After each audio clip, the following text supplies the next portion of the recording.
there be light. Let there be light, I said, and it was done. Let the fireflies fly across my bedroom window, I said, and they did so gracefully, flutter their wings as if they were born to dance only for me. Let the air blow through the open glass, through the space, clear it out, and dry everything that needed drying, and it was done. It was done as if the wind sends up the gusts to inflate my lungs alone. Let the world be cured of sadness, I said, and it was done. The mirrors smiled on their own. The moon turned inside out to show a pair of pearly whites. Those same fireflies grew lips and mouths and started to sing.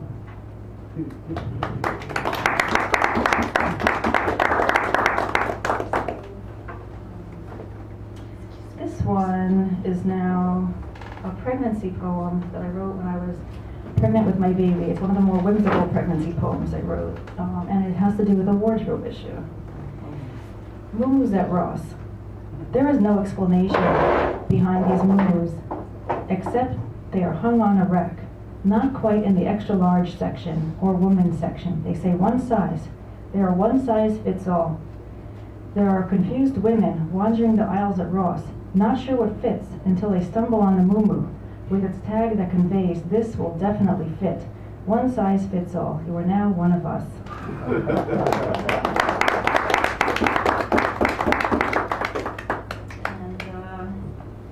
This one is the first poem I wrote as a mother after my baby was born, and it's I have a certain fondness for it because of that. I am slipshod, sleep-worn, ex-poet, ex-lover, ex-corroborator of pre-motherhood myths, ex-friend, mother of one baby. Forget-me-not, the clovers and onions in the backyard say. If you had time to lose, where would you keep it? Chip bags crinkle in front of the glow of electronic devices. I am tied to a stream of internet board warnings. Product recalls for flathead syndrome. Words have been ironed out in the middle, flat around the edges. Don't wait your turn, little baby. Use your penis wisely. The flatheads on the computer screen want you to think otherwise. If I erase the edges of my dreams, they would look like ragged rocks, colors spreading out from the core, with no trail off, no natural fade out, burnout. This magic trick takes one diaper in and one diaper off.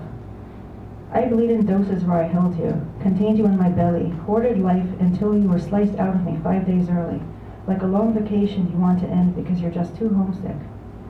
My middle droops a little, to remind myself the war isn't over, the flags haven't been stitched yet. It wasn't so long ago we were still breathing in the trenches. Forget me not, the books on the shelf say. All the boys say, all the girls say, when they wait to be born, till they believe their mother's blood, synced up one story. Forget me not, little baby, the one I lost when the guessing fantasy burst and the real live you came out alive and beautiful, and I no longer feel your head push up into my heart. You sniff my belly sometimes, try to root in it, even though you know where the milk is, as if to say, this is the place, this is Normandy, though the town has been rebuilt over save a few chance monuments. I'm really brave and strong. I am your mother. I made your skin out of cream-filled cupcakes and lots of steak, though I'm not supposed to eat any more strawberries because it makes you cry when you poop. You're going to be a man someday, and you better wake up in the middle of the night when your baby cries. You are not merely a man in your own right.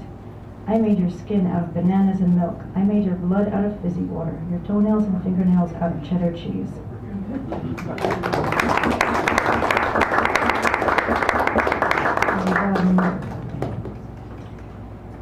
This one is about the relationship that has now ended between myself and my baby's father. It's called 15-item checkout lane, common law marriage. This is a 15-item checkout lane, common law marriage.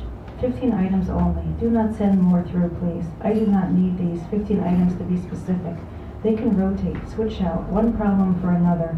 No matter what you choose, at 15 items I will stop. Cannot continue checking you out. Beep, beep, beep, beep. I scan the barcodes. This is a 15-item checkout lane, common law marriage.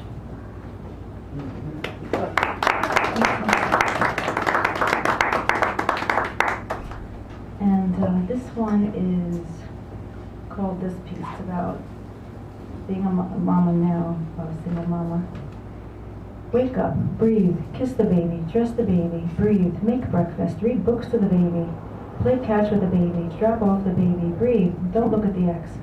Get on the freeway, head downtown, deliver cookies for 4 hours, If it's Tuesday or Wednesday, rearrange the furniture before the cookies. Back on the freeway. Don't look at the ex. Get the baby. Convince the baby that it's okay to sit in the car seat for a few minutes until we get home. Make an early dinner. The baby won't eat. Read to the baby. Chase the baby around the house. Try to convince the baby that when I go down to do the laundry, I will come right back. Go downstairs with the laundry. Pray that the baby won't kill himself upstairs by himself for a few minutes. Run back up to the baby who is upset. Make a later dinner. The baby still won't eat and wants to breastfeed. The baby finally eats. The baby throws his books in the garbage. Ask the baby not to throw his books in the garbage. Breathe. Feel empty for a moment. Ask the baby if he can play with his trucks by himself so that I can do schoolwork. The baby resists. Read another book to the baby. Worry that I'm not enough for this baby. Wash the dishes. Change the baby. Hug the baby. Tell the baby that I love him. Read the baby another book in this grating New York accent. The baby doesn't notice that it's grating. Realize that there's no one around to think that it's grating. It is silent. Breathe. Read another book to the baby. Get the baby settled in bed. Scroll on my phone while I breastfeed the baby to sleep. Feel guilty for being on the phone. Put down the phone. Make eye contact with the baby. Stroke his hair. Tell him he's the best baby in the world. Wait until he's asleep. Breathe. Get out of bed. Do some schoolwork. Eat one of the previously made dinners. The baby wakes up, calls, Mama, Mama, go back to the bed. Say hello to the baby. Lay him back down. Breastfeed him again. The baby falls asleep.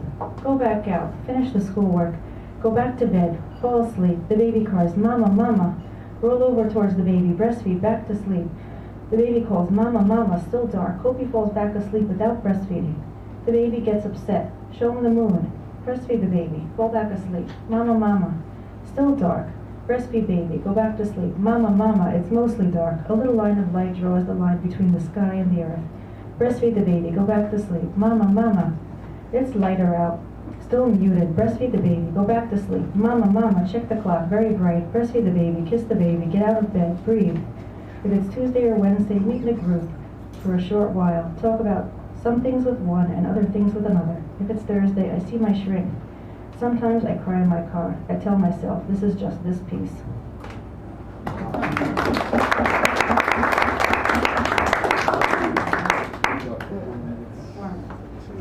Okay, yeah, I time myself a lot of times at home. So this one is a grief poem I wrote after the ending of the relationship with my baby's father.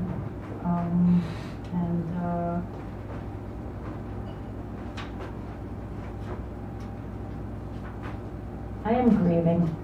Still grieving. Yep, still grieving. How long? Long time.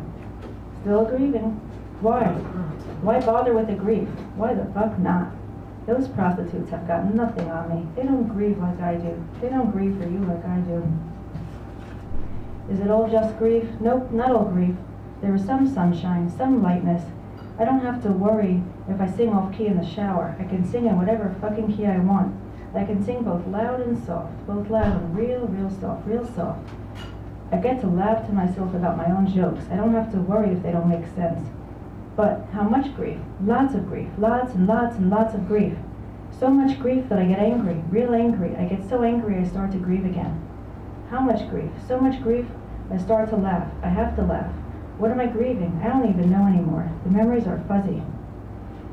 I find myself hovering over the earth like in a champagne cloud, loud and bubbly. I grieve only until I can be distracted.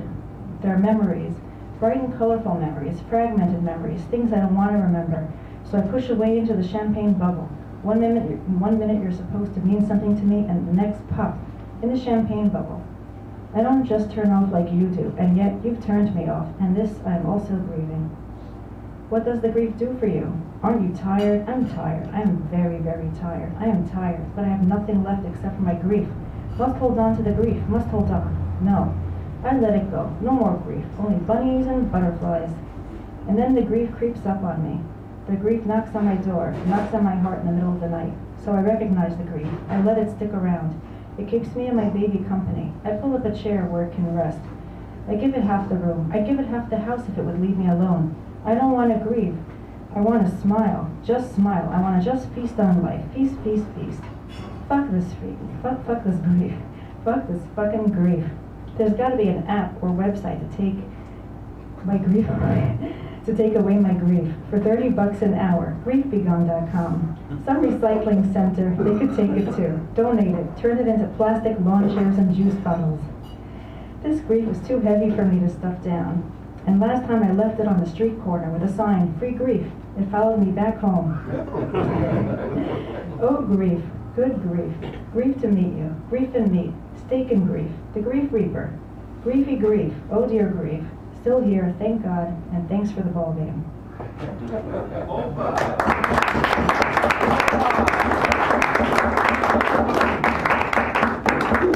I'm going to read one last one. Then I want to thank all of you again for being here. I want to thank Dan Brady again for this wonderful evening. And yeah, and I hope you enjoy the rest of your week. Will you tell us, student, how old is your baby now? Oh, he's 20 months now. Oh, nice. Oh. I became a single mama when he was 15 months old, and you know, now he's 20 months old and gets bigger. This one is called Spider's Nest. I clean away the spider web full of little ants, only to find the ants uncurling and moving sideways, spider style. They want to live. The mother, big and black with fangs, first comes out to investigate and then recoils, climbs back under the window ledge, and I, after a few moments of awe, remember to wipe up as many little spiders as possible and spray the windowsill with Windex, which is the most toxic substance I have on hand. I take the Swiffer pad and flush it down the toilet, while my pangs of conscience rise up. How long did it take the mother spider to weave her web, to birth her young, to give them waves and vibrations of assurance as they lay cradled in their nest? I slice open a cantaloupe and fleck out the seeds. I was starved of so much, I was living in a cell, so that everything fills me, answers some hole inside of me I didn't know existed, so that some days I wonder if I need to tone down my gratitude. I practice for death, you say, and I practice for every time we separate. Wow. Thank you so much again. Thank you.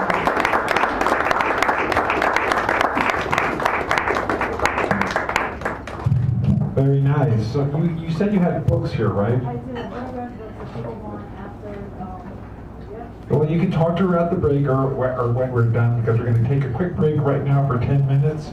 When we come back, we have Kitty, Gregory, Pond, Eddie, Ed MyQ, and Edward Drummond, and then Owen Dunkel as the clincher closer, super duper bulldozer, the mini feature of the evening. So choose as you like, and we'll be right back after these messages. Oh, yeah.